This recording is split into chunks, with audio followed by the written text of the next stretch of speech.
Hey fellow citizens, what's up? Welcome to the channel. My name is Tony, this is the 15-Minute Gamer, and welcome to Star Citizen News. Alpha patch 3.14 has been released to the live environment. It is now available to test, so as normal, I'll take you through the patch notes.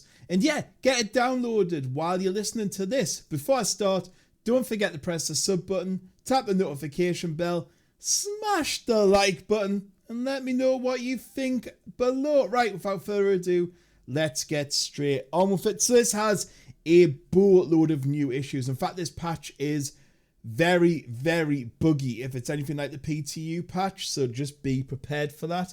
So upon launching the game, the player may receive a 16,008 error message. Most likely requires a character reset and logging out of the launcher. After logging out in a shipbed or crashing, logging in can result in error 20,018 or a long loading screen where ship player spawns at standstill, most likely character reset. After a server connection timeout, error 30k, a bad token error may be presented, preventing loading back into the PU, requires a game restart to work around. Star Citizen may crash immediately after pressing the launch game button in the launcher. If this happens, there's a few apps it could be conflicting with, which are Acronis Active Protection, Komodo or Sonic Studio. Contact RSI technical support if the issue persists. Elevators or environmental content will be occasionally missing in the PU. Players are unable to leave a party from the main menu. The workaround is open the Star Marine multiplayer any mode, select invite, select leave party, exit back to the main menu. The chat window is positioned too low to be fully readable while on ultra wide monitors. Using a Medipen may occasionally have no effect. Swapping FPS weapons drops or removes the original weapon. Mineable commodities data in scan mode displays incorrect percentage values. The player may become unable to open hammerhead turret doors, leaving them trapped inside. The Connie Andromeda co-pilot unable to target while in missile operator mode. Elevators at Grim Hex fails to complete animations, and the elevator can lose functionality. Search missions such as shipment lost and lost cargo do not update once the player has collected the cargo box. Unable to complete box delivery missions in Area 18. Distortion weapons can lead to friendly fire threshold being met in only a few shots. Demon Fang combat knife asset is missing in game. When entering the pilot seat of the 100i, the animation may not complete, leaving the player facing away from the windscreen. So I don't know how you drive, but you might have to look backwards and use the mirrors. Occasionally, the quantum drive may start spooling with no known cause. Sometimes after spooling and calibrating the quantum drive and attempting to initialize the jump, nothing happens. Workaround, move the ship reticule away and then back to recalibrate. I've had that so many times in Star Citizen, it's quite infuriating. New features, of course, you will know by now. We have the new Planet Crusader and the new city, which is the ORISON landing zone. It looks very pretty. I highly recommend you go and check that out. New Babbage Hospital interior location. This is adding the interior of the Brentworth Care Centre in New Babbage. The first pass of this location will add in hospital lobby, as well as remodel the Aspire Grand lobby to accommodate the expansion and feature gameplay.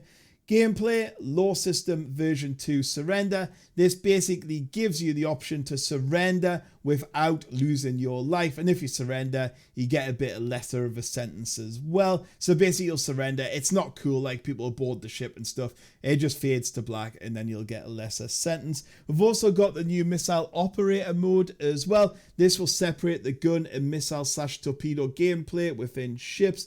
And using this mode will give pilots additional control over what missiles and torpedoes are fired and give them a more distinct and important role in the overall flow. So you basically access it using default keybind of middle mouse button. Upon accessing the mode, players will lose control of any other ship weapons and gain control of the missile systems. Selecting ordnance, rather than being limited to a certain size or tracking type, players will now be restricted to only be able to lock and fire one kind of missile at a time, e.g. the Ignite, Rattler or Arrestor. In addition, each missile rack will only be able to stock one model of missile. You then have to lock a target. The missile will automatically begin locking onto the target. The locking process is no longer binary. Basically, the longer it's there, the better the lock becomes. You can also just fire the missile. That's called dumbfire, and it'll just kind of fire forward. Fire an ordnance. At any point after the first missile has been armed, the player can initiate the launch procedure, which will fire any currently armed missiles and begin a cooldown until they can next begin arming missiles. As I said, you can also dumbfire. This can be used for ground targets, bombing runs, or emergency situations. There's also missile guidance and control rework as well. Basically converted missiles to use the IFCS guidance and control system. This will improve missile performance and tracking. New ships and vehicles. We have the RSI Connie TAURUS. Look out for my video in the next week or so now that it's live. I've looked at it as a quick look, but I'll do a full ship review in the next week or so. We've got the Planetary Volumetric Clouds version 1. This is just bringing in better, nicer clouds. The initial version is for Gas Giant Crusader. We've got some more graphic settings as well to help with that. So you can choose the cloud options on low, medium, or high spawning distance. Obviously, that's just going to help with your graphics card. We also have some new gameplay features as well. Radar scanning and ping tier 0. This has all been overhauled. Radar is used to passively locate and track contacts and display their whereabouts to the player. Scanning is used to obtain information about a certain entity. Pinging uses the default keybinder tab, and this actively finds additional contacts or highlights volumes of space to investigate weak signatures, both of which are displayed via the radar and its AR HUD elements. Power Management version 2. This is basically rebalancing and putting the power triangle so you can choose where that extra energy goes into. Is it thrusters, weapons, and shields? This helps you make critical decisions on the distribution of energy in order to defend, attack, or pursue or evade.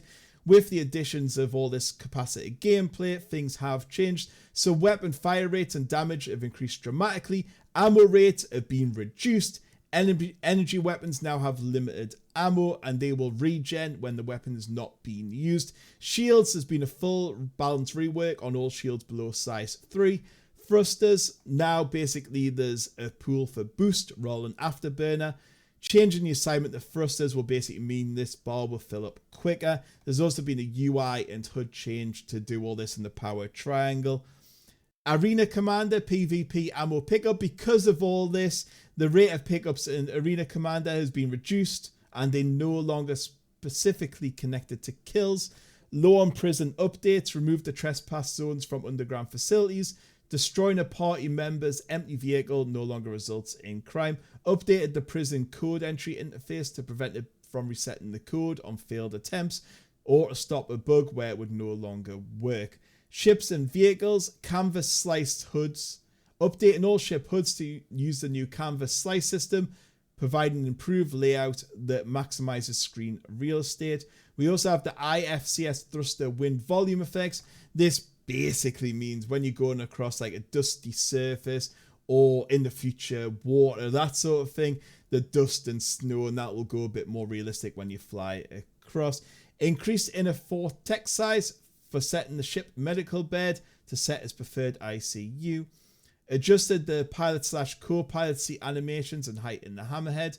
Increased detection range of mineable rocks. Added new display options for party nameplates. Core tech, we also have new background video in the main menu.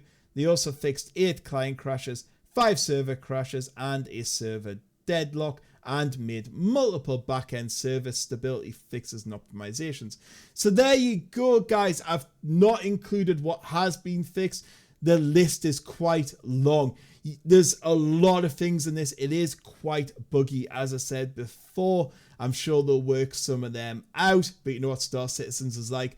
For every 100 bugs they fix, 100 more appear. Anyway, guys, I hope you enjoyed the video. Catch us on the next one. Goodbye.